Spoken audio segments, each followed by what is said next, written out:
Good evening, welcome back to my channel. So ఇప్పుడైతే మేము జంబుకేశ్వర్ ఆలయానికి అయితే వెళ్తున్నాము.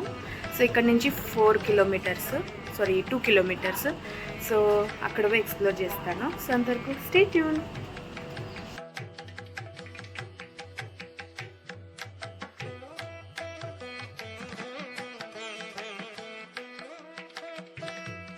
ఈరోజు మనం పంచభూత లింగాల్లోనే జలలింగమైన జంబుకేశ్వర ఆలయానికి దర్శిద్దాం. అయితే ఈ ఆలయం శ్రీరంగం నుంచి 2 కిలోమీటర్లు ఉంటుంది.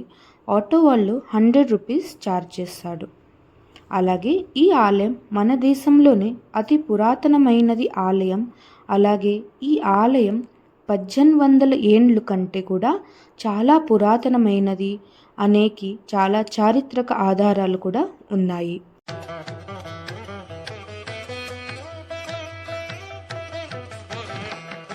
అయితే ఈ ఆలయం శ్రీరంగనాథ స్వామి ఆలయానికి కంటే కూడా చాలా పురాతనమైనదని నమ్ముతారు. ఈ ఆలయం పంచభూత లింగాల్లో జలలింగం, శ్రీకాళహస్తిలో ఉండే లింగం వాయులింగం, అరుణాచలంలో అగ్నిలింగం, అలాగే చిదంబరంలో ఉండే లింగం ఆకాశలింగం మరియు కాంచీపురంలో ఉండే ఏకాంబరేశ్వర లింగం పృథ్వీలింగం. అయితే ఈ జంబుకేశ్వర ఆలయం కావేరి ఒడ్డుపైన ఉంటుంది. స్థానికులు దీన్ని పొన్ని అని పిలుస్తారు. పొన్ని అంటే తమిళంలో బంగారం అని అర్థం. ఈ ఆలయంలో ఉన్న స్తంభాలకు చెక్కిన డిజైన్స్ చాలా అద్భుతంగా ఉంటాయి. అవి చూడముచ్చటగా ఉంటాయి. అందరూ ఒకసారి చూడాల్సిన మంచి ప్రదేశమే ఈ ఆలయం.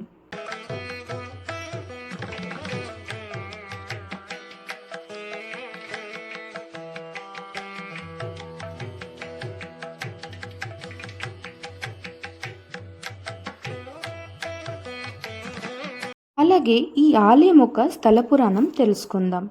శంభుడు అనే ఋషి ఇక్కడ నివసిస్తూ ఉండేవాడు. ఆ ఋషి పెద్ద శివభక్తుడు. శివుని పూజించకుండా మంచినీరు కూడా ముట్టేవాడు కాదట. అలా కాలం గడుస్తుండగా ఒకసారి శంభుడికి శివుని ప్రత్యక్షంగా పూజించాలని కోరిక కలుగుతుంది. అలా శివుడిని ప్రసన్నం చేసుకోవడానికి ఆయన తపస్సు చేయడం ప్రారంభించాడు. శివుడు ఆయన తపస్సుకు మెచ్చి ప్రత్యక్షమయ్యి వరం కోరుకోమనగా శంభుడు మహాశివుణ్ణి ప్రత్యక్షంగా పూజించే వరం కావాలని కోరుకుంటాడు.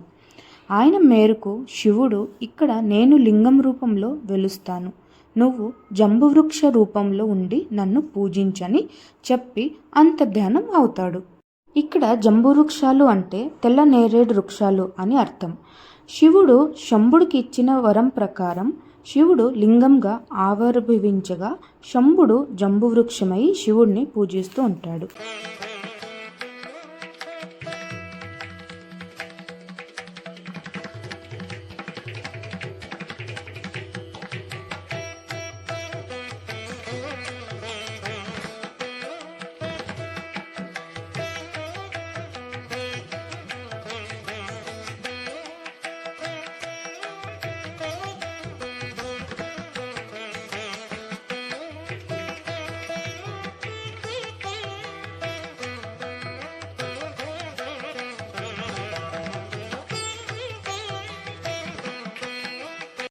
అలా ఆ శివుడు ఇక్కడ జంబుకేశ్వర స్వామిలా వెలిశాడు. ఇదొక కథ. అయితే ఇంకో స్థల పురాణం కూడా ఉంది. ఇంచుమించుగా సేమ్ శ్రీకాళహస్తి కథలాగే ఉంటుంది. అయితే ఈ గర్భగుడిలో ఒక ప్రత్యేకత అయితే ఉంది. లోపల స్వామి దీపాలలో దర్శనమిస్తారు. అలాగే లోపల 5-6 మంది మాత్రమే ఒకసారిగా దర్శించుకోవచ్చు. అంత చక్కగా వెలిసిన ఈ స్వామిని అందరం దర్శించుకుందాము. మీకేమైనా ఈ ఆలయం గురించి ఏమైనా డౌట్స్ ఉంటే ప్లీజ్ నాకు కామెంట్స్ చేయండి, నేను ఖచ్చితంగా రిప్లై ఇస్తాను. అలాగే ఈ వీడియో నచ్చినట్టయితే ప్లీజ్ నా ఛానల్ని లైక్ చేయండి, సబ్స్క్రైబ్ చేయండి, షేర్ చేయండి. బాయ్.